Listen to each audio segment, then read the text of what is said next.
Hello, everyone. Come on in. Ask me questions while we're waiting for other students to come in.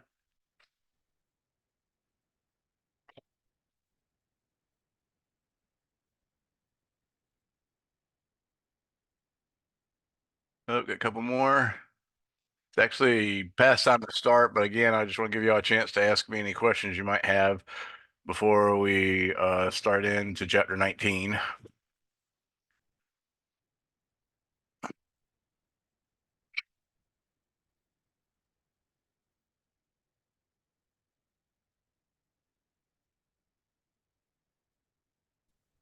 All right, I guess Uh, that's yes. I I have one quick question. Yeah, Jacob. The syllabus says the online test is due today. Is that still going to be the case? No. I that was actually a typo. I'm supposed to make it due a week from today, so I'm actually going to put the practice test up today, and you should have ample opportunity to do that several times. And then it's just you're doing it online at your leisure whenever you can. So don't fret it too much. But you get, I think I set it up for 3 attempts. So I'll make the practice test and the test itself available probably tonight or first thing in the morning. Okay, wonderful. And then out of curiosity, I think next week is supposed to be the midterm. What's going to happen, I guess, with that? That'll happen during your regular lab meeting. So if you have Maria or me, then either Maria or me will be administering it during the normal lab time.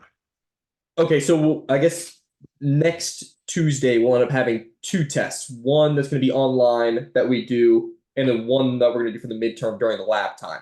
Yeah, except it's not really like it's Tuesday. I mean, you can do it any day before then. It could be as due as late as I think your class meets on Tuesdays and Thursdays. So I think it's supposed to Yes, be done by Monday evening at 11:59. 10-4. Okay, okay, Right. sounds good. No And problem. is it going to cover, I guess, the same content? No, it's actually less than that. It should be just chapters 17 and 18. Gotcha. Okay, and then the midterm will be 19 included. Okay, Exactly. sounds good. Thank you, sir. No problem. John, you had a question? Wilkinson? Oh, I see your question over to the side. No, I thought I went back and changed them all to 11:59. Must have missed at least one because you're saying there's one at 10:59. I'll correct that. It's supposed to be due at 11:59, and it's always the last day of break before you start class on the new week. So you guys meet Tuesdays and Thursdays. It's supposed to be Wednesday, or excuse me, it's supposed to be Monday night at 11:59 p.m. Hopefully that helps. Anybody else? All right. Your book always starts out with a chapter opening question, and I highly it was for all the assignments. Wow. Are you John? John's telling me it was for all the assignments. I don't know how that's possible. So it are you looking at the Canvas dates, or are you looking at the dates on my lab and mastering? Because I literally, it's kind of weird though, because you mentioned this, because I did it one day and I sat here and it took me like an hour to set all the dates right because some were off by 2 hours, being at like 10 or 8:59 or 9:59, some were at 1:59, and then some were at 12:59. And it's actually more time consuming than you might think. But yeah, it took me over an hour to get that done. And then the next day I came back and it wasn't done, but I assumed maybe I did the wrong class or something. But now you saying that tells me maybe something I didn't actually take. So I will check that. All the dates are supposed to be 11:59 p.m. for the homework to be due. Okay, so I will definitely check that. Anybody else have any questions? Yeah, and when I changed that to 11:59, if you did it somewhere between 10:59 and 11:59, or anytime before 11:59, it should automatically give you back the points. If it doesn't do that after midnight when I change it, then make sure you let me know and I'll fix it. Um, could you repeat what you were saying about the homework being due? Because I just came in on the end. Yeah, Terrible. a student noticed that at least on his side, all of his homework assignments were supposed to be due at 10:59 p.m. That's never been what I set it for. I don't know how it got Okay. that way, but it's all of them are supposed to be 11:59 p.m. and they're always supposed to be due usually the last day of your quote unquote weekend vacation from the class. So if you guys meet on Tuesdays and Thursdays, it's supposed to be Monday night at 11:59 p.m. So I checked last night and it didn't say that it was due on Monday on mine. Yeah, well, there are a couple ones. Like I gave you guys a break and made one of the assignments due on for your case it had been Wednesday night. I've done that a couple times. I've even made some that were due on Saturday as opposed to Sunday. But that's just me extending the due dates as a courtesy to the students. That you should. What I'm trying to do is get you guys into the swing of realizing that every Monday for my Tuesday and Thursday classes, every Monday at 11:59 p.m. Homework's due, at least two of which for that chapter for that week. And so for chapter 18, that one was due yesterday. Yeah, but I think I might have set that back an extra day because, but I'm not sure. It would Okay. normally be due yesterday, but yeah, I might have actually pushed the date back just to be nice. Oh, thanks. Okay, thank you. I got sick over the weekend. I don't know if I got COVID or what. My sense of taste is bad. I don't have much of a sense of smell. But that kicked in like Friday. I started feeling bad. Saturday, I was pretty sick. So it turns out I will not be able to make it to class tomorrow. You guys don't matter. Don't care about that because you're not meeting me face to face in any way tomorrow. But some of you might be taking my lab. I managed to find someone to cover lab for me at 9 a.m. So if you are taking my afternoon lab, one, I'd like you to email me to remind me that you're uh, enrolled in this class, but taking my 9 a.m. Lab on Wednesday. So please let me know by email if you're doing that. I need to fix something up so I can use the Canvas website for the lab course. All right, anything else before I go on now? All right, thanks for bearing with me. And I'm real sorry, folks. This isn't right to do to you, and I'm sorry I'm doing it.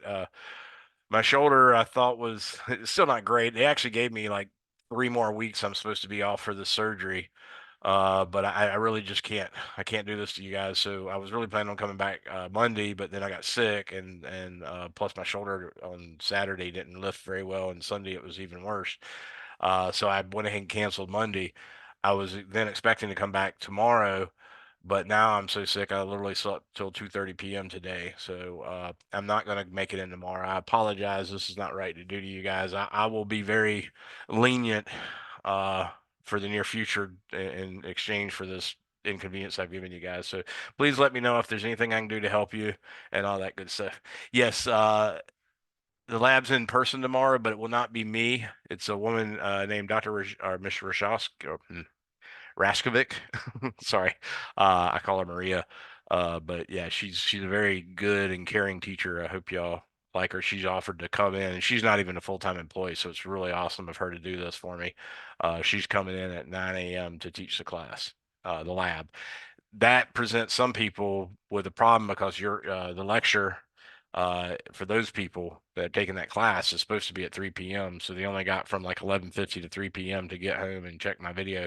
If that ever happens, there are places on campus at TCC where you can actually do a Zoom meeting on the online computers and that kind of stuff if you'd like. So let me go ahead and get started in chapter 19. Yes, there is a test. I'm going to make it due uh, on my for my Monday and Wednesday classes. It'll be due this Sunday at 11:59 p.m. For my Tuesday and Thursday classes, which is you, it'll be due at Monday night at 11:59 p.m. You get 3 attempts. I think that's what I said of that, and only your highest counts. You are allowed open books, open notes. You're even allowed to do Google searches. I often put a difficult time period on it so that, and ideally what happens is if you're looking many up, you'll run out of time if you have to look up more than one. That's the ideal I'm shooting for. So if you're doing the practice test and you got to the point where you're consistently getting an 80 or higher on the practice test and you've maybe made that 2 or 3 times, then you're probably in a pretty good spot. If you've only been able to get to an 80 or not been able to get to an 80 at all, but if you've only been able to get to it once or not at all, then you probably need to do more work on the practice test. This practice test is the single most efficient way to prepare for your test. And then the midterm, which occurs a week later during lab time, that's going to be on chapters 17, 18, and 19, whereas this one's just on 17 and 18. So let me get started on chapter 19. As I was telling you, all the chapter in this book, all the chapters start with a chapter opening question, and they tell you to guess now, and that is really good pedagogy. You should always, in fact, John Archibald Wheeler, famous for famous for being an advisor for numerous great students who have gone on to win Nobel Prizes, and he has literally missed the Nobel Prize probably 3 times in his life by a matter of days. He's since passed away, but he was an amazing teacher at Princeton, and he's freaking awesome. Yeah, I'm pretty sure it's Princeton. Hell, it could have been Harvard, but I'm pretty sure it's Princeton. Anyways, yeah, it is Princeton. That's right. John Archibald Wheeler said that you should never solve a physics problem whose answer you don't already know. And you can interpret that a lot of different ways, but really, this chapter opening question is that sort of deal where you want to take a poke at what you think the answer is going to be, no matter what. I don't care if you don't know anything about the topic. You should try to use what experiences and knowledge you have to try to reason out an answer and then be willing to get that wrong. And wrong is not necessarily bad. In fact, wrong is often helpful. The vast majority of scientific experiments come from hypotheses that turn out to be false. And that's just good for you. Same thing when you're solving a physics problem. If you have some sense of the subject, you could probably guess just with rough order approximations what the answer is going to be, and that allows you twofold help, because one, if you actually get it right, then you know that you understand the physics well, and that's pretty good. But if you happen to get it wrong, you know that either something of your logic or your reasoning or your knowledge or experiences is not tracking very well, or the other alternative is that your knowledge was fine, but you made a careless mistake in solving the problem. So it helps you correct it either way. So this chapter 19's opening question is: a 5 kilogram cube of warm iron at 60 degrees Celsius is put in thermal contact with 10 kilograms of cube of cold iron. So which statement is valid? What we want to know is heat spontaneously flows from the warm cube to the cold cube until both cubes have the same heat content. B, heat flows spontaneously from the warm cube to the cold cube until both have the same temperature. C, heat can flow spontaneously from the warm cube to the cold cube, but also can flow spontaneously from the cold cube to the warm cube. And D, heat flows from the larger cube to the smaller one because the larger one has more internal energy. So that's one that, unless you've had a physics course or unless you were paying close attention in your physical science courses and earth science courses in the past, you wouldn't necessarily have much knowledge in it in that field already. So definitely take a poke, and then wait till you get to the part in the book, reading the chapter in my lectures, where you can actually answer that question, and then correct it, and then go through the process of learning from it. So that was the opening question. What I want to tell you about chapter 1 is called Heat and the First Law of Thermodynamics. And one of the big things about this is students have a hard time discerning the difference between heat and temperature. And then when we introduce internal energy, they have a problem with that one as well.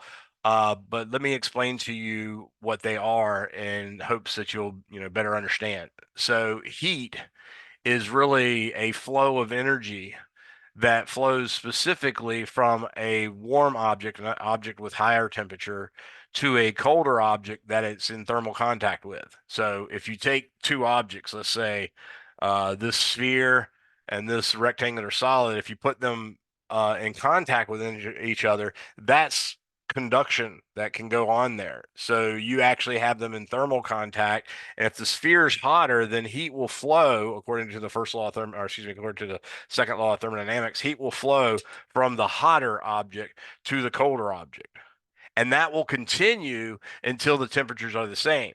Now, if you think back to what we discovered temperature was in chapters 17 and 18, temperature turns out to be the average kinetic energy of the molecules making up the object.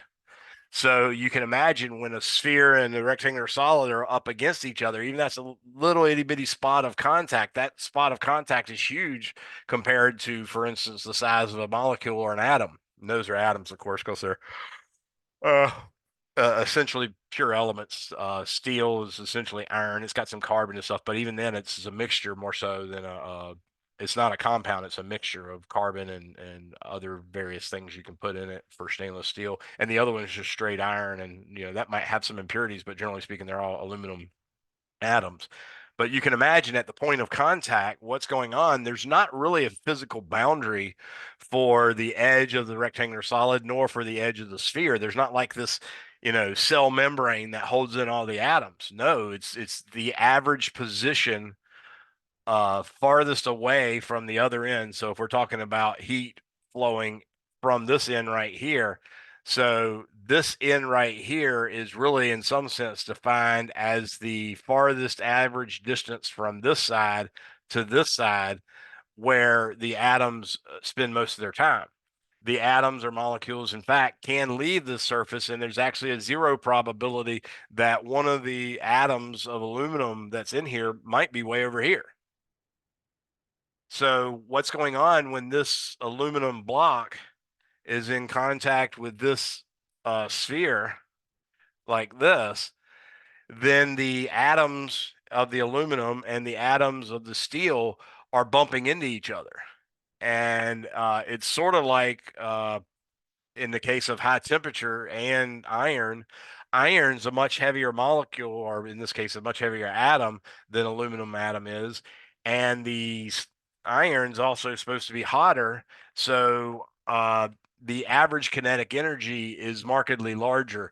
You actually could find, for instance, the larger the molecule, or in this case, atom, the heavier its mass is, its velocity can still be quite a bit small because the kinetic energy is 1/2 mv squared.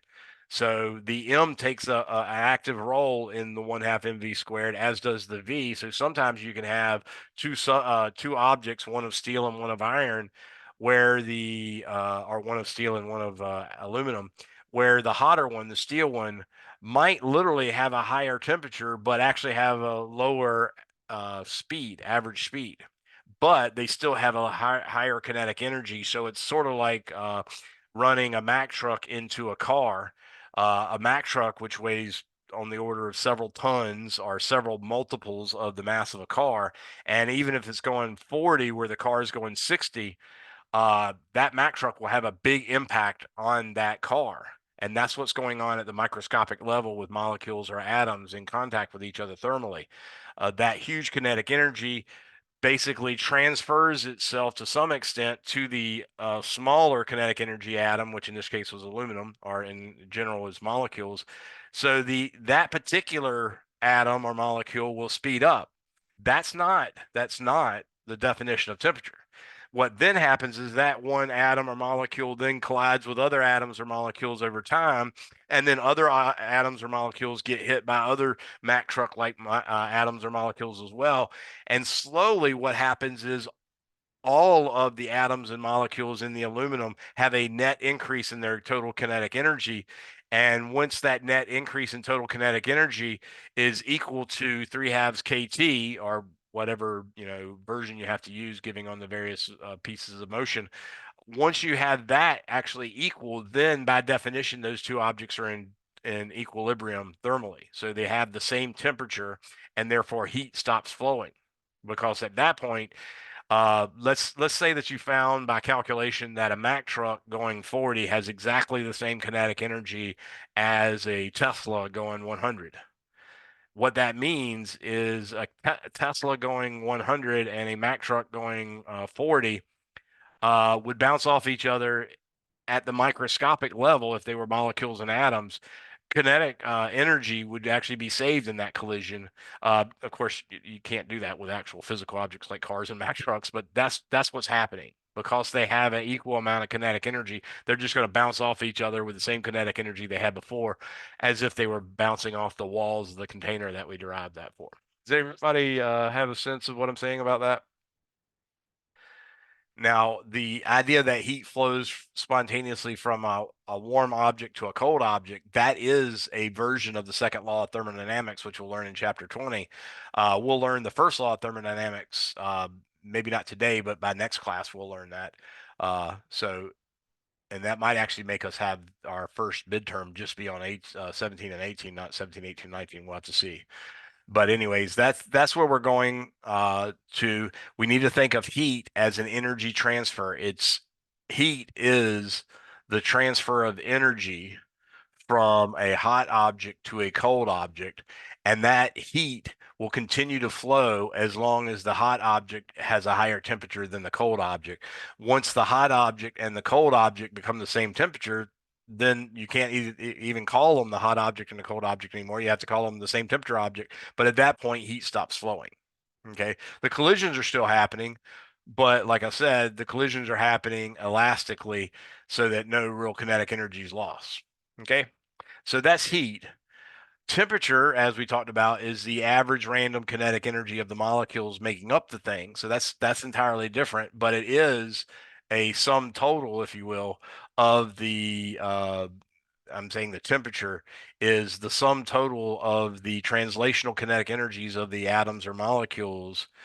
And when you take that average, you set that equal to, you'll see later, either 3/2 kT or some other factor times kT, and that will give you the actual temperature. So temperature is just a measure of the average random uh, translational kinetic energy of the atoms or molecules. And then internal energy is, if you imagine, for instance, the internal energy of this aluminum rectangular solid, what you're going to do, or what you could imagine doing, is shrinking yourself really small and holding time still for an extended period of time. And then you're going to go in and survey every little individual molecule or atom and say, okay, what kind of energies do you have? So the atom will answer, well, I have kinetic energy due to translation. That's 1/2 mv squared, because the center of mass of my atom or molecule is moving translationally, left, right, in, out, or up, down. That's the ones that count for the 3/2 kT. And if they're monatomic, that's going to be exactly the answer. If they're not monatomic, if they have more than one atom, so that they're molecules with more than one atom, and usually with different atoms, but don't have to be, then you'll have some other types of energy it can have. It can have, for instance, the translational kinetic energy associated with these two these two atoms moving towards each other, or these two molecules moving towards each other when they're in a lattice for a solid. It can also be about two atoms rotating about an axis, or two atoms rotating about another axis, but not two atoms or molecules rotating about an axis where the farthest width from the axis to the edge of the molecule is just a molecule radius. Then that's not really a relevant energy amount. You don't have to worry about that one. But you have energies associated with two atoms or molecules being next to each other. There's electric potential between them. There's a reason that they come to rest at a certain average distance between each other in the lattice, and there's a reason why that lattice has a very specific shape. It can have a cubic lattice. It could be a face-centered cubic. It can be a body-centered cubic. And the difference being, if this was actually a cube, which clearly it's not, but you could imagine if this was a cube, you'd have a cubic lattice would just be these four on this side, these four on this side, and that's it. If you had a face-centered cubic, then you'd have those same 8 molecules are atoms, and then dead center in the middle, you'd have another atom. And it's usually like the 8 atoms on the outside are one type, and the one atom in the middle is a different type. Not always, but can be. All right. And then if you had face centered, it would be not only in the center, or not in the center, you'd have it in the center of this face, halfway between this corner and this corner, and halfway between this corner and this corner, you'd have a molecule. Halfway between this corner and this corner, or excuse me, this corner and this corner, you'd have a molecule, and halfway between this corner and this corner would be the same molecule, and so on and so forth. So those are all the different ways, but they all find an equilibrium distance based on potential energy they have due to mostly electrical forces. But they also have energy associated with the electrons orbiting the nucleus. If the electrons get bumped up, for instance, from one orbital that they're in to a new orbital, they then have more energy because now the electron's in a higher energy state. Therefore, the atom is excited. So that's another type of energy. But if you went through and asked first for the, well, you just asked for the energies, all the types of energies that each atom or molecule has. And if you added all of those up, once you're done surveying all those atoms and molecules, then that would be what we call the total internal energy, which your book is using E with a subscript INT on it. Some books use U, but we use U for potential energy. So your book's using E internal or EINT. So that's what internal energy is. That being said, we need to go a little further and make something clear. I'm going to talk specifically about a experiment conducted by, your book makes a point to note that there is a guy by the name of James Prescott Joule who was an English brewer. And that's exactly right. That's part of the story I usually tell in my face-to-face classes is that I had a friend tell me one time there's a beer in Great Britain. I know this guy lives in Wales. Oh, I actually did. He passed away a few years ago, but he's the one that told me about it. And there's a beer called Jowls, uh, and that is Jewel, which is the descendant of the name of James Prescott Joule. So he literally has a beer made still after him, but they call it Jowls as opposed to Jules. Either way, that is one of the areas that they used to make money as they were brewing, and they had to think about such things about what temperatures things have, what reactions are exothermic versus endothermic. They also did work on cannons and boring out cannons and stuff like that, and tried to estimate, what kind of warping would occur from the heating up of the individual cannons and the cannonballs and all that sort of stuff. So that's where they got all their expertise. And James Prescott Joule actually lived from 1818 to 1889. And during that time, he made several contributions to science, but his one that's most famous is the mechanical equivalent of heat. So I want to tell you about that. And in so doing, I am going to share my screen with you guys. Feel free to stop me if I'm talking too fast or you have any questions for me or anything like that, because that does happen on occasion, obviously. Uh, Well, the computer's now telling me I have to download a plugin, so yay for that. It's just another opportunity to waste some time. Excellent. All right. So I've now clicked on the thing to share the screen with you. So I want to tell you about the English brewer.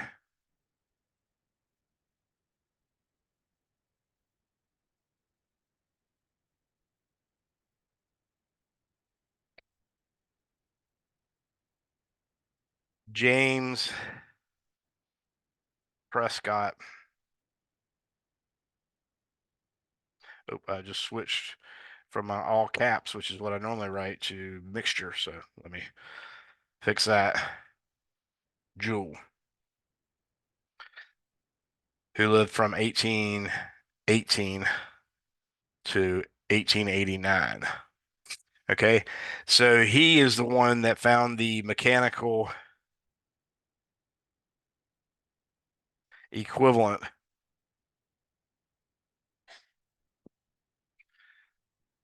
of heat. Now, what he did was you can essentially imagine him taking a beaker, if you will, and filling that beaker up to some extent with water.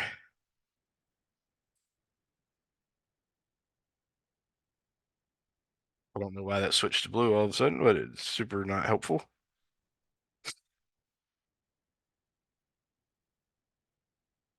God dang it.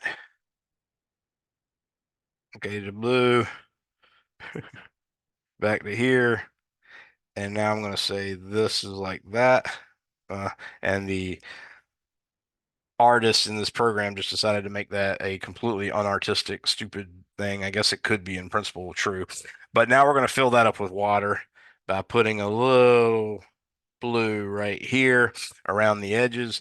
I'm also going to put in it a little propeller. So let's imagine a little propeller blade this way and another little propeller blade this way, and then a rod sticking up out of the liquid and running back in. It will, of course, be held in place with some really smooth turning bearings like this. and those will be locked in place by some kind of metal device like this, say. And then in addition to that, we're going to have some string wrapped around it. And that string is going to come off and go to a pulley. And then that pulley is going to, or excuse me, that string after going over the pulley is going to be attached to a mass M. And that mass M can in fact fall a height H, which actually has to be quite a bit higher than this to get any appreciable measurement. It was really a difficult measurement to be done in the 1800s, but he was able to pull it off and get a result that wasn't that bad, but modern standards have made it even better. What he's going to do is at this time when James Prescott Joule was alive, we had two ideas going on about energy. Uh, and we didn't even necessarily use that that type of terminology. What we had was what the scientists of the time, a lot of them thought heat was caloric. That was the name they gave the liquid that they thought existed within a material body that could flow from one body to another. We've since discarded the idea that there's the fluid. In fact, the heat, we now just call it energy in motion. Okay. But they thought that was a distinctly different thing from the energy that you guys know of as joules or ergs or any of that kind of stuff that come from mechanical energy, like kinetic energy, 1/2 mv squared, or potential energy, mgh, or a potential energy, 1/2 kx squared. All those types of energy seemed entirely different and foreign to this other caloric energy that they were talking about. And of course, the unit they were using, because it was the caloric they thought they were measuring, was the calorie. So that was where the word calorie came from, and that was the unit they were using. So what James Prescott Joule did was he put a little thermometer in this container of water, and then he monitored the temperature as this mass fell down. Okay.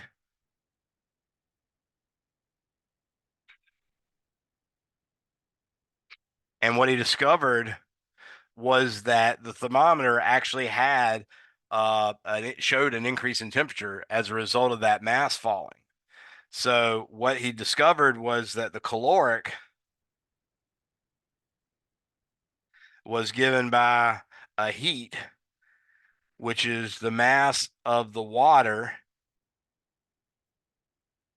times the specific heat of water times the change in temperature of the water. Okay, that's the amount of caloric that he needed if the change in temperature was delta T sub H2O. Okay, but what he found was that energy should be very, very small and be exactly equal to M times G times H. And what that gave him was that 4.186 joules, as we know of from mechanical energy, is equal to 1 calorie. Now, abbreviated, that is 1 CAL. Be careful, do not make that a capital C because that's a different quantity altogether. This also is equivalent to saying that there's 4.186 kilojoules in 1 kilocalorie. Again, notice that's a lowercase c, but that's also equal to 1 calorie, uppercase C. That is your dietetic calorie. This is your dietary calorie.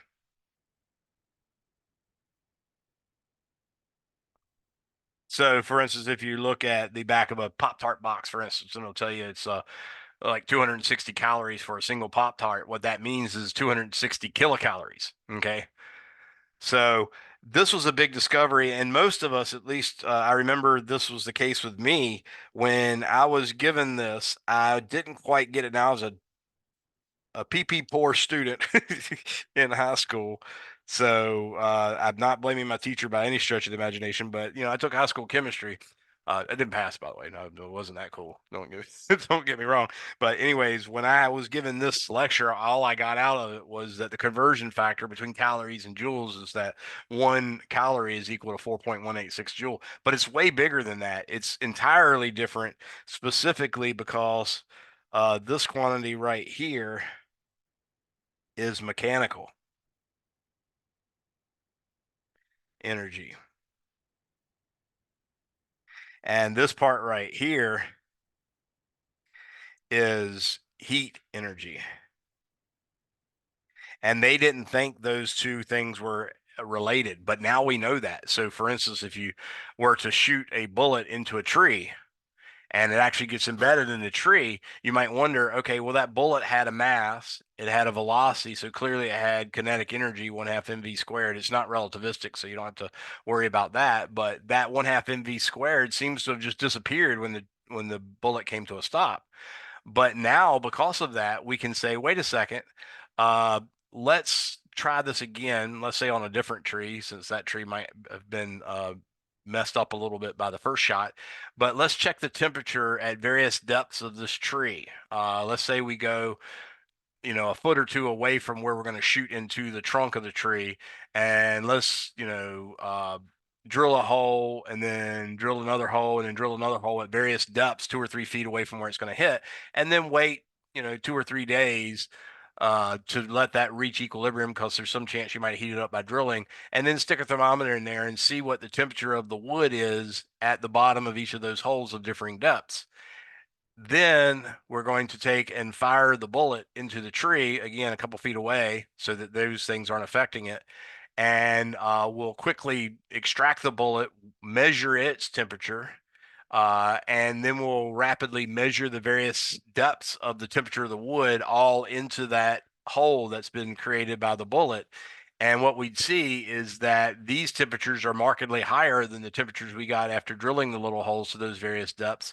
And we can associate that as being a result of the kinetic energy of the bullet being converted to heat energy by warming up the tree. Okay, does that make sense to everyone? All right, so that's the big deal about this. And I will tell you that this C thing is called specific heat. And it has the word specific because that means something. Specific means per unit mass or per unit mole.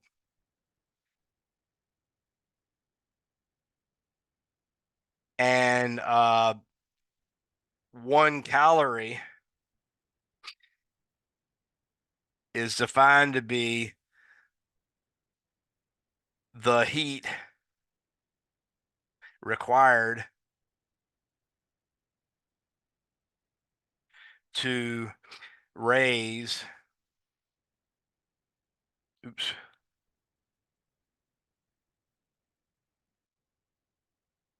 1 gram of water. And actually, I don't need a hyphen between that. That should just be 1 gram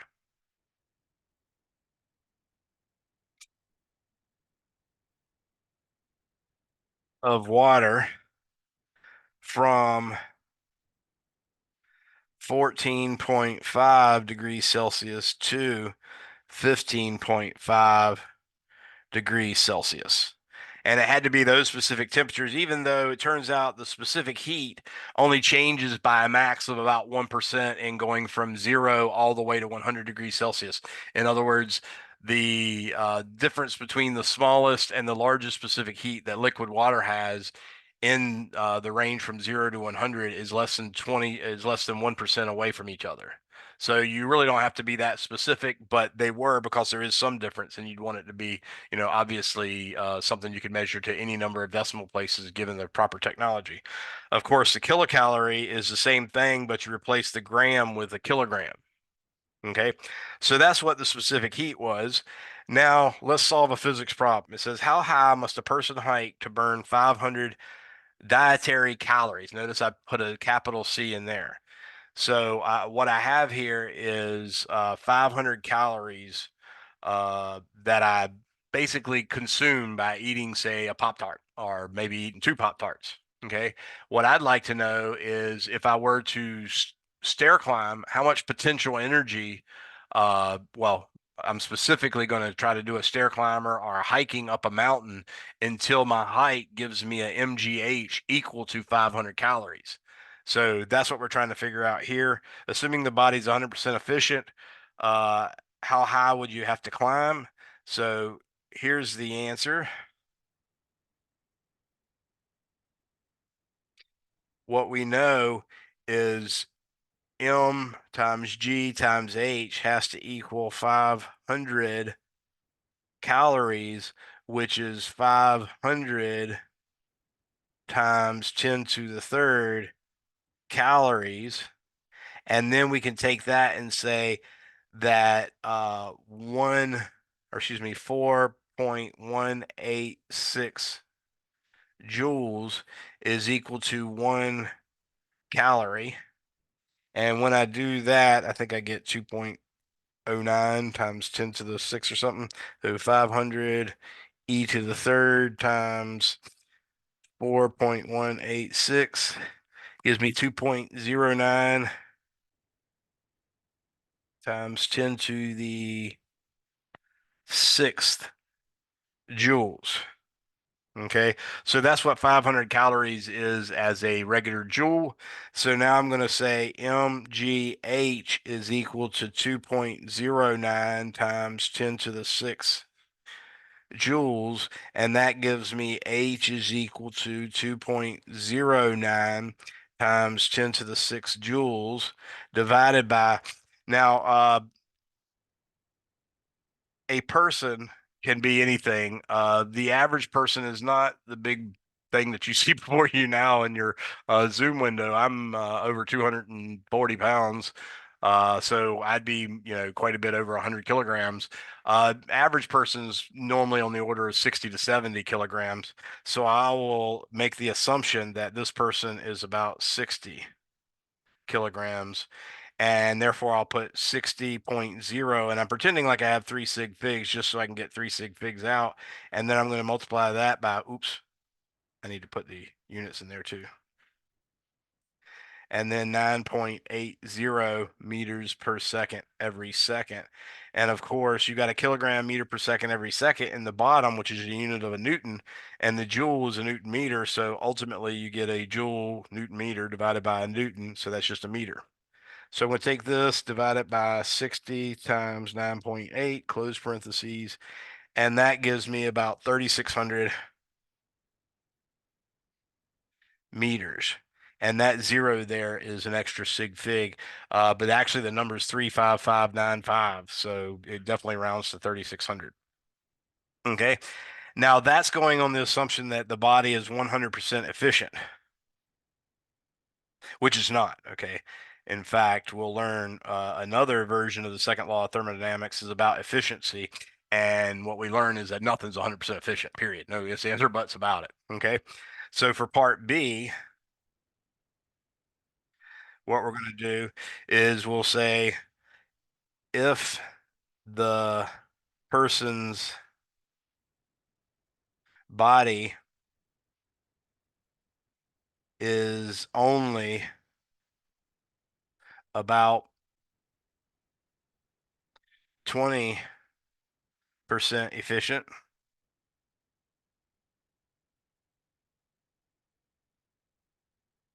then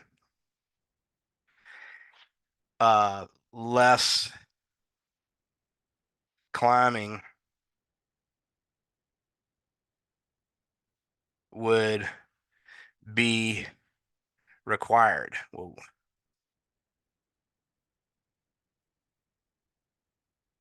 As follows. Hold on, somebody just tried to click in, so let me let them in. All right, so what it would be is H, 20% efficient, is equal to 0.20, i.e. 20% of 3,600 meters, carrying that extra sig fig, which you can see is about 712. and that's 712.0 actually. So if I wanted that extra sig fig, it'd just be a 0. So that's the actual answer. Anybody have any questions on that?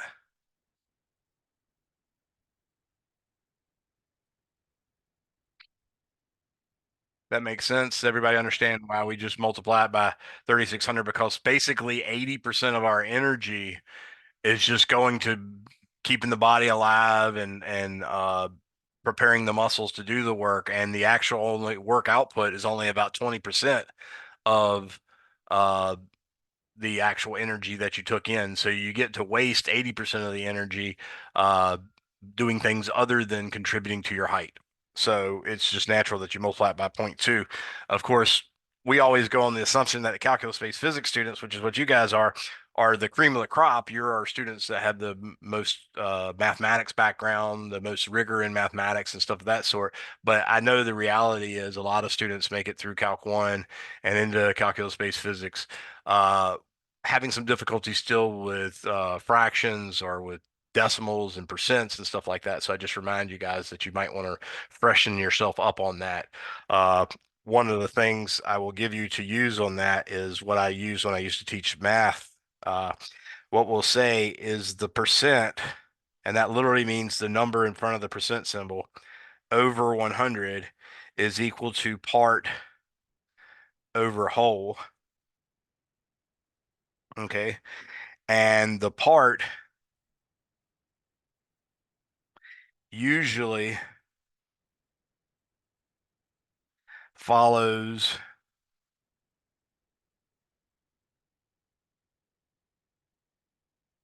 the word is, and the whole usually follows the word of. The percent is the number next to the percent symbol. Okay.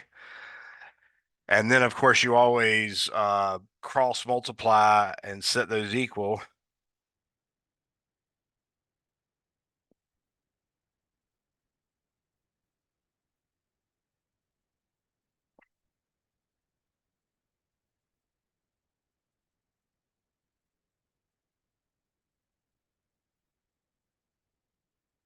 To one another.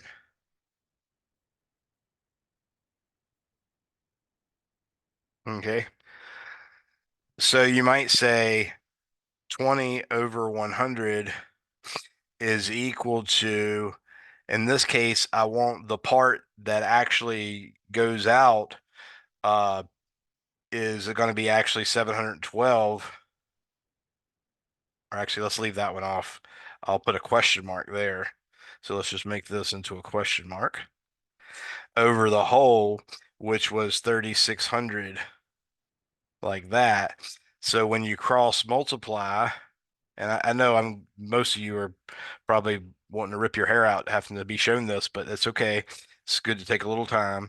So what I end up getting is 20 times 3,600 would be 72000, and that's equal to 100 times question mark. Then we divide both sides by 100, and ultimately we get about 720. I wonder what oh, that's right, because I rounded it before. That's where the 712 came from. So using this 3,600 times 20, and then I divide that by 100, gives me 720. So without rounding, I might have called that 720 meters, and that would be acceptable as well.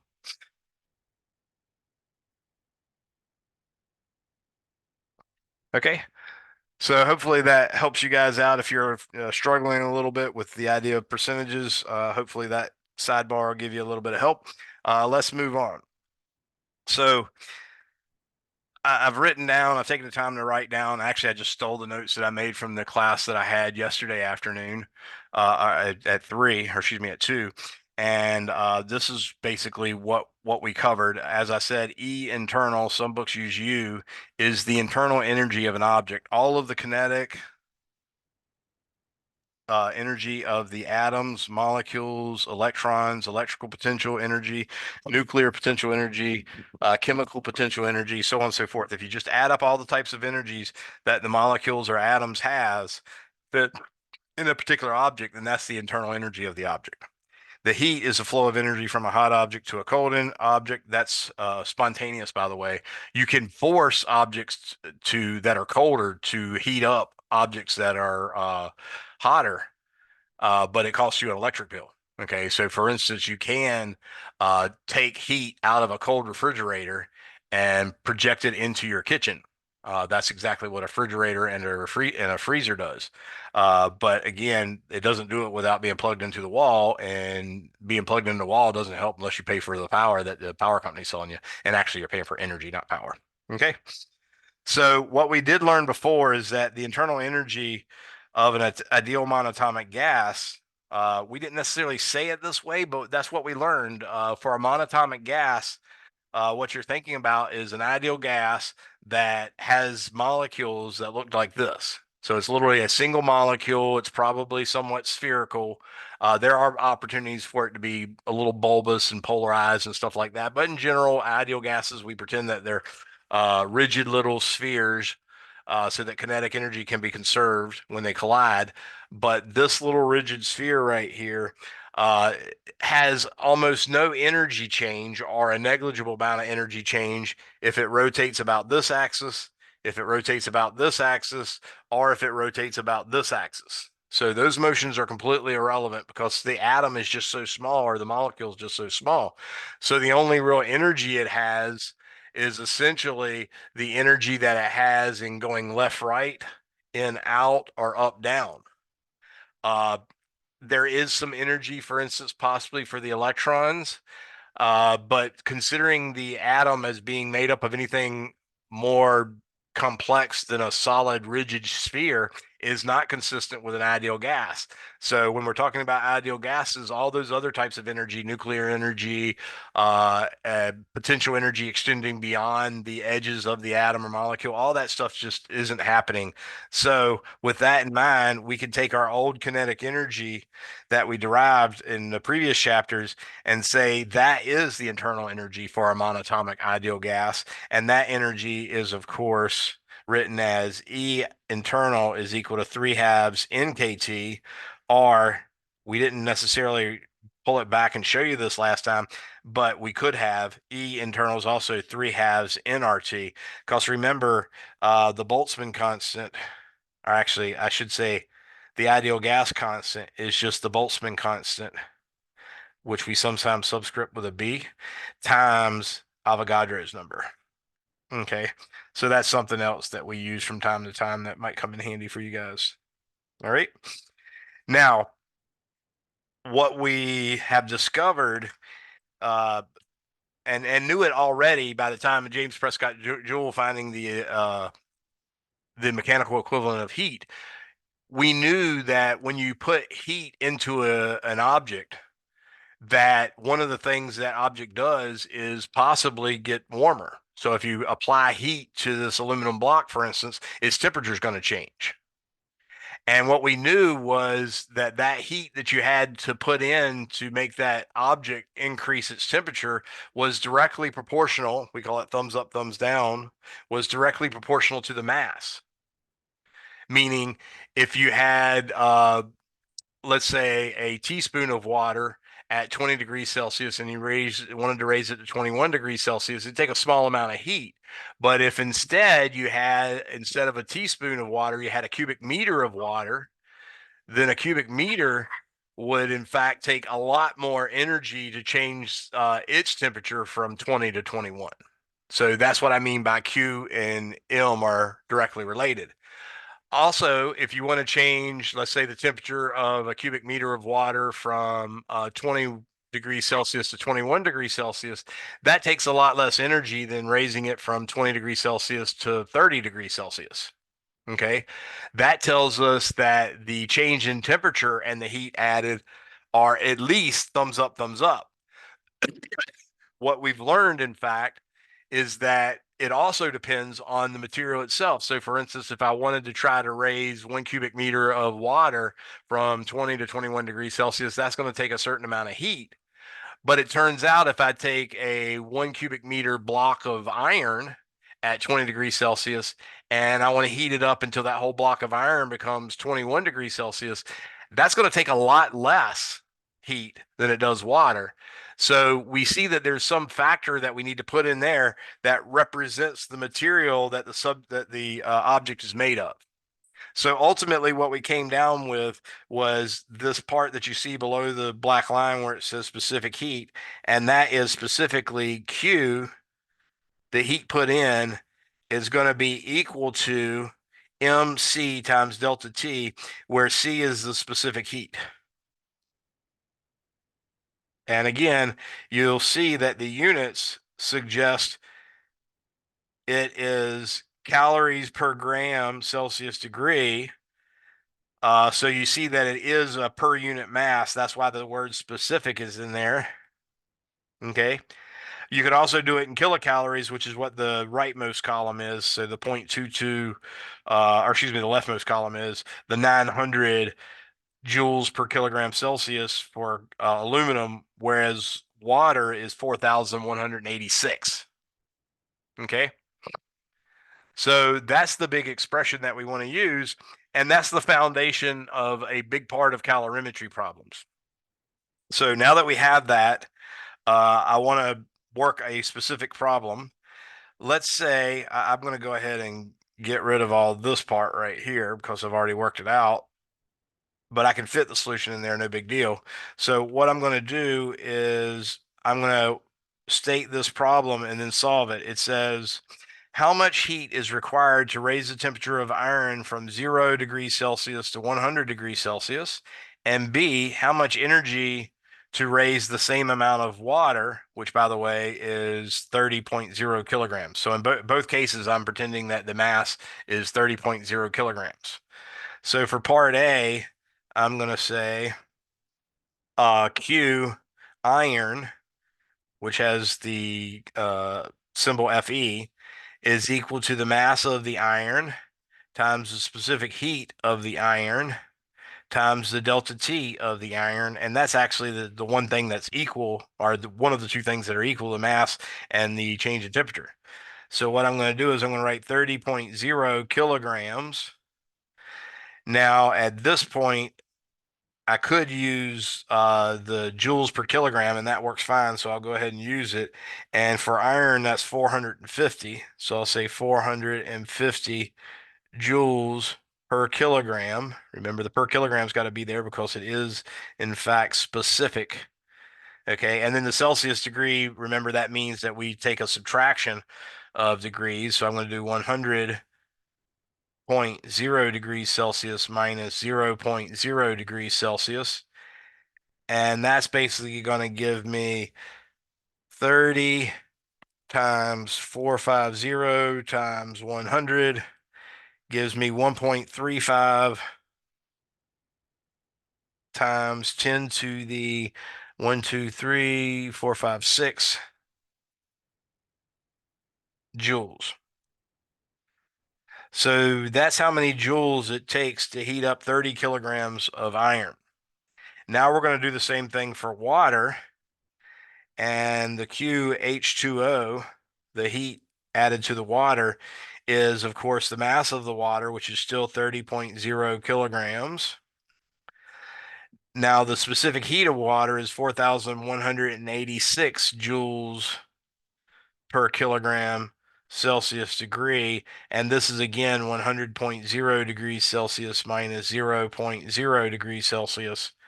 And that equals 30 times 4186 times 100. That gives me 1.26 times 10 to the 1, 2, 3, 4, 5, 6, 7.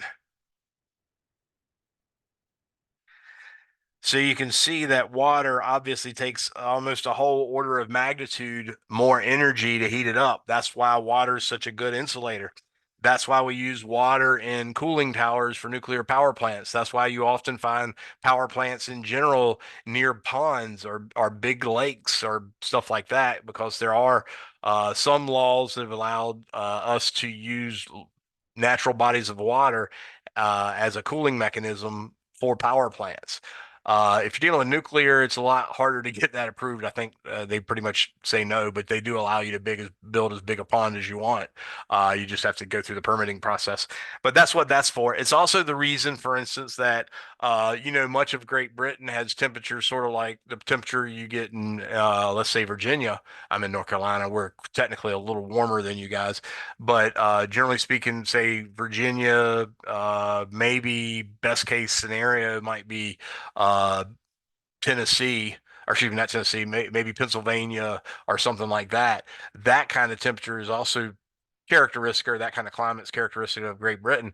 And that's despite the fact that Great Britain largely has the same altitude, or excuse me, latitude or higher than Canada. So we think of Canada as a cold place, but we don't think of Great Britain that way. And that's because Great Britain is a fairly small island surrounded by water, and water doesn't easily change temperature. That's why the water feels kind of warm at night and feels cooling and refreshing during the day. It's also why you often have sea breezes at night, because in a sea breeze, the heat being given off uh, is basically the warm water heating up the atmosphere directly above it.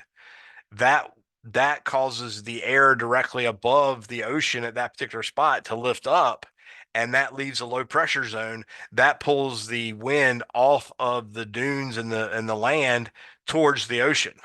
So you have a breeze that blows from the land at night usually, and then in the morning it's exactly the opposite, or at least by midday it's exactly the opposite. Now the ocean is quite a bit colder than the heat, and or excuse me, quite a bit colder than the water, and because of that, the actual breeze will come from the water onto the land, right? So that's some of the concepts that go into this. I will tell you, there's a general practice called calorimetry. Virginia Tech, for instance, has a bomb calorimeter. I know this because a friend of mine created a hot sauce that he sells. His name's Jimmy Miller. He was my best friend in high school, and he sells a hot sauce called Speedy's 44, Speedy's 47, Speedy's 46, a bunch of different Speedy's. He's off of I think it's off Virginia Beach Boulevard is where his hot sauce shop is. But anyways, when he was coming up with this product that he wanted to sell, all he had to do was send a sample for each of his bottles to Virginia Tech, and I think they even did it like pro bono or free or whatever. I shouldn't say pro bono, but for free, where they actually measured the amount of calories and gave them the full data output that you'd see on a typical nutrition panel. But yeah, that's some of the stuff that Virginia Tech does. In North Carolina, we have like NC State does that. Probably Chapel Hill might as well. I'm not sure.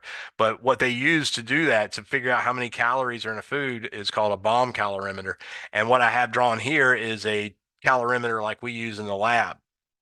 So what we use in the lab is we're trying to eliminate any heat loss from the sample to the atmosphere, uh, and any things that aren't part of the sample that get heated up, we want to be able to figure out how much they've been heated up so we can account for it.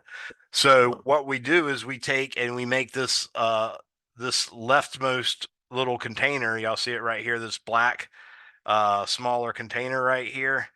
This one is actually going to significantly change temperature when you're doing a calorimetry experiment, but we know what it's made of, and we generally know how much or what the material is made of and all that good stuff, so we can actually calculate that. So what we would do, for instance, is fill it up with water, and then you take this thing when it's filled up with water and you stick it inside the other thing right here. And these little lips right here lay right on this little cardboard insert. And that little cardboard or wood insert means that only that little red surface you see right there drawn in, that little red surface, that's the only conduction uh, area that can take place for the heat flowing from this little aluminum cup to the big aluminum container that you see there. So basically, they eliminate conduction by putting that wafer in there. The wafer does twofold things. It actually holds up the container in such a way that it doesn't touch the sides. And the only thing it does touch is that little ridge of the little circular cardboard or wood ring. And that's the only conduction. And not only that, that conduction is done through a very insulator-like material. So cardboard and wood are very, very good insulators. So any heat that does try to go in there doesn't do much because it's such an insulator. So that's one of the jobs it does. The other job is it centers the container between the walls of the bigger container so that they're not touching at all, and it seals the air cavity below it down below where possibly a little bit can get in and get out, but that also eliminates convection, which is the heating up of something low in a fluid, for instance, and then that heating up makes its density get less, and it's then floats up to the top, giving off some of the energy, and then the colder stuff falls to the bottom so it can get heated up. This prevents that kind of stuff from going on. So the only thing left really is essentially radiation, and radiation doesn't have too much of an effect on it. So what we're able to do is we can take that container with the water in it, and we can weigh it before the water's in it, so we'll know what the cup weighs, and then we'll put the water in it and we'll weigh it again. That'll give us the weight of the water plus the cup. We subtract the bigger one or the smaller one from the bigger one, and that gives us the weight of the water. We know the specific heat of water, so we know exactly how it's going to behave. But then we could drop a very hot object in that water and then wait for equilibrium to be established. So you'd put that small container in the big container, and you'd measure the temperature just before doing this part. You'd measure the temperature of the water. Since it's had a long time to sit there, the water in the small cup and the small cup itself are in thermal equilibrium. And you know that because you've been looking at the thermometer and it hasn't changed in a while. If it hasn't changed in a while, that means they're in equilibrium because they're the same temperature. So you look at it a split second before, after looking at it, confirming that it's not changing, then a split second before you go to put in the hot object whose specific heat you want to measure, you then look at the temperature of the water just before you put it in, and then you take the hot object. Ideally, you know exactly what its temperature is. So one of the ways you could do that is put it boiling in water. And since it's boiling in water, you know it's about 100 degrees Celsius, depending on atmospheric pressure. So you know that thing's 100 degrees Celsius, and you drop it slowly without splashing into the small container, which is inside the big container.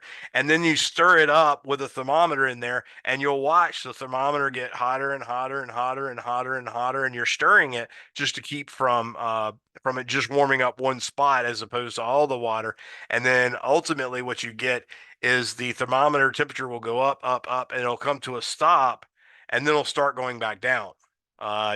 Once you see it come to a stop, what you know has happened is the water, the new chunk that you put inside of it, and the smaller aluminum cup are at that instant in thermal equilibrium with one another. So you know they're all at the final temperature. So you check that, you write down that final temperature, and then you can work out the calorimetry problems to figure out what the specific heat of that object is. Okay, so that's how calorimetry works. So let's try this particular problem as an example. Anybody have any questions on this before I move to the next example? Okay, we only got about 10 minutes left. So let's solve this problem. Here's our solution. Now, there's a couple ways to do it, and your book shows you both of them.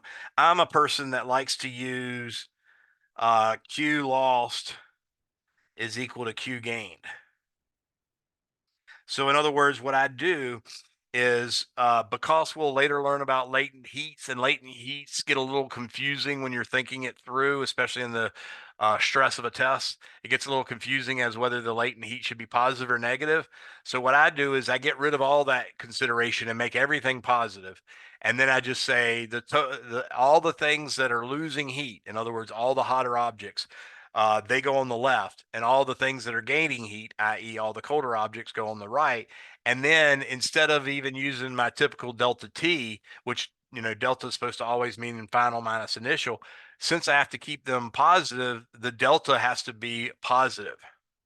So I'll say with all delta t's greater than are equal to 0. In other words, no negatives.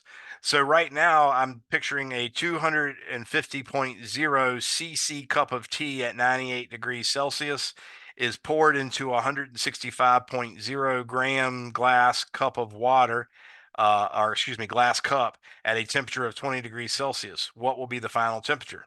So to us, it should appear to you obvious that the tea is the thing losing the liquid, and the tea is essentially water. I will tell you that there is a point where you can tell the difference between tea and water, even from the density. If you're using like American sweet tea, it would be markedly different. But at 98 degrees Celsius, you're probably talking British tea, and that's mostly like water. Obviously, it has a more taste, but still. All right, so my Q loss is going to be knowing that, for instance, the density of water is 200 or is 1 gram per cc, then we know that the mass of water would be 250.0 grams. So that's MH2O. We know that the specific heat of water is 1.00 calories per gram Celsius degree. Okay, so that's the CH2O. And here's where I've got to make sure my delta T is positive. I know the water is going to go from 98 degrees Celsius to a colder temperature. So the final temperature is going to be less, and that would be negative. So I can't do that. I'm going to have to write it as 98.0 degrees Celsius minus T final. And this is, I'll put delta T in question marks because you know that I had to put it in the opposite order. Now the cup, which is essentially glass, and we did look at glass earlier in my table. Oh, maybe I didn't put it here. I'll have to look back in the table for the textbook. When we covered specific heats in the textbook, table 19.1 gave us the specific heat of various elements: water, iron, aluminum, so on and so forth. So I'm looking up that table right now. I think I am. There it is. Okay, so the glass has a specific heat of 840 joules per kilogram, but it has 0.20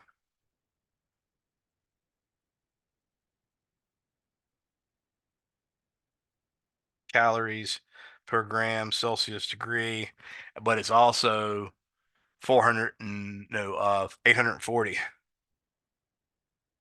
joules per kilogram Celsius degree. Okay, so that's what I'm using. We use the 0.2. In this case, we got glass, which has a mass of 165.0. I'm going to leave the units off this side just for space reasons. This is 0.20. And this side, the final temperature of the glass will be higher than the initial temperature. So I'm going to put T final first, minus 20.0 degrees Celsius. So now all I have to do is combine like terms and all that good stuff. So if I take 250 times 1 times 98, that gives me 24,500.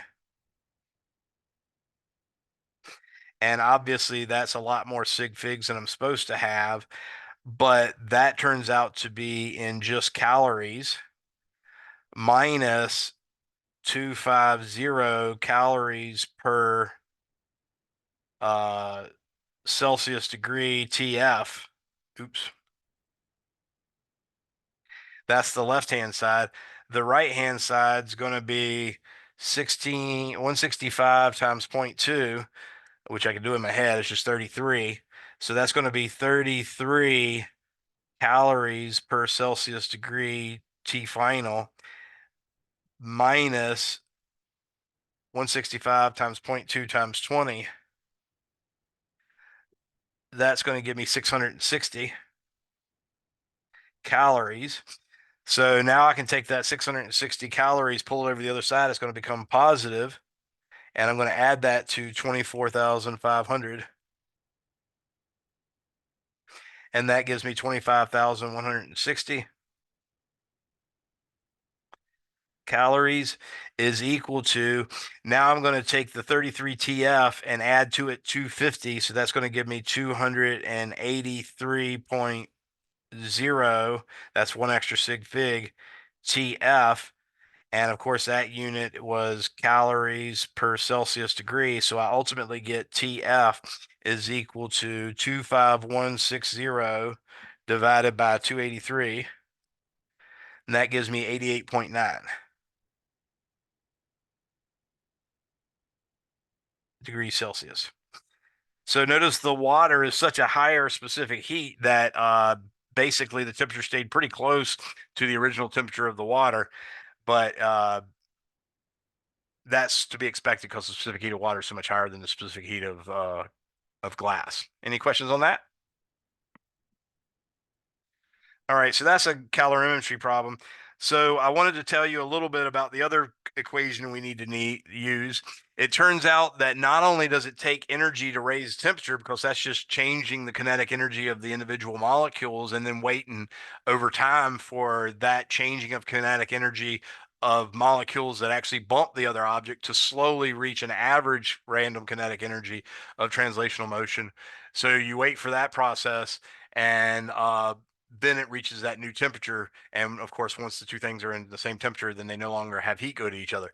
But it turns out heat can also go, once you get water up to, for instance, 100 degrees Celsius, it stays water and boils for a long period of time. What's happening there is you've got to put in enough energy to break every individual molecular bond from one molecule of water to another. And that amount of heat is called the latent heat. And in going from a solid to a liquid is called a latent heat of fusion. And going from a liquid to a vapor or gas, that's called latent heat of vaporization. Or if you want to skip that and go from a solid to a gas, that's a latent heat of sublimation. And what I did was I made a plot. It's just a plot straight from your book of temperature in Celsius degrees versus heat added in kilocalories. And I'm specifically doing it for 1 kilogram of water.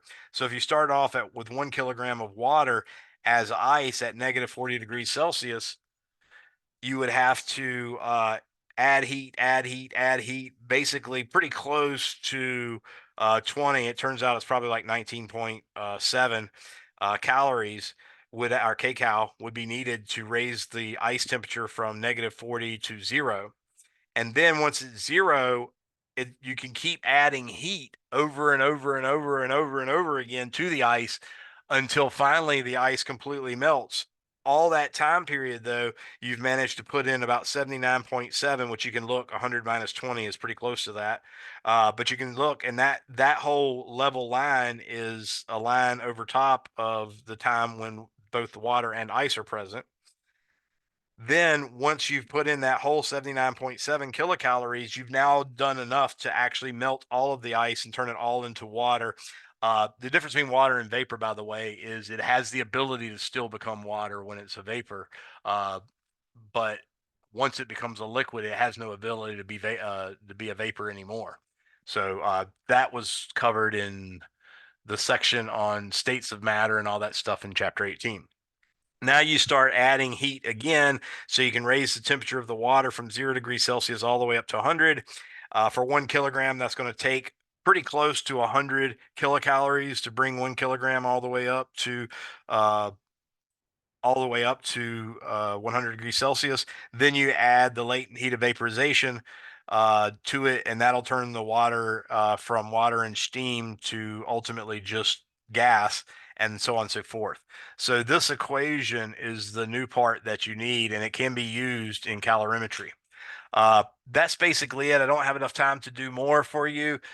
You should, bare minimum, every class you take, this is probably a scenario in all the sciences, bare minimum, you should be able to replicate on your own without looking at it all the examples in the book, unless a specific example in the book is in a section that your teacher told you didn't have to cover, or if they told you that specific example wasn't covered.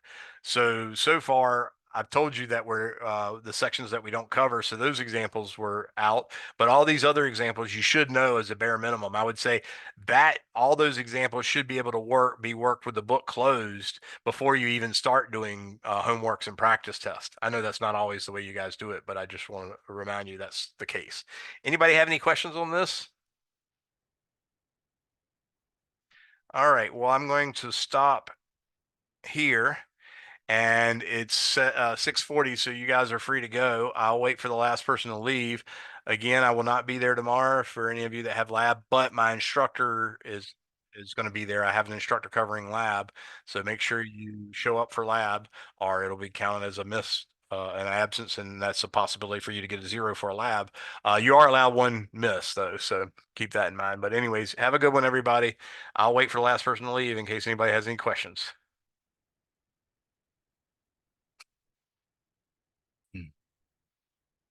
Huh. Mitchell or John, do y'all have any questions? How about you, John? All right. Looks like, yeah, John's the one that didn't have a. Please don't forget to check the time for the homework. I'll send a screenshot meme. Okay, yeah, I'm going to do that right now, John. Have a good one, bud. Anything else before I go? Okay, looks like you got that. Bye-bye.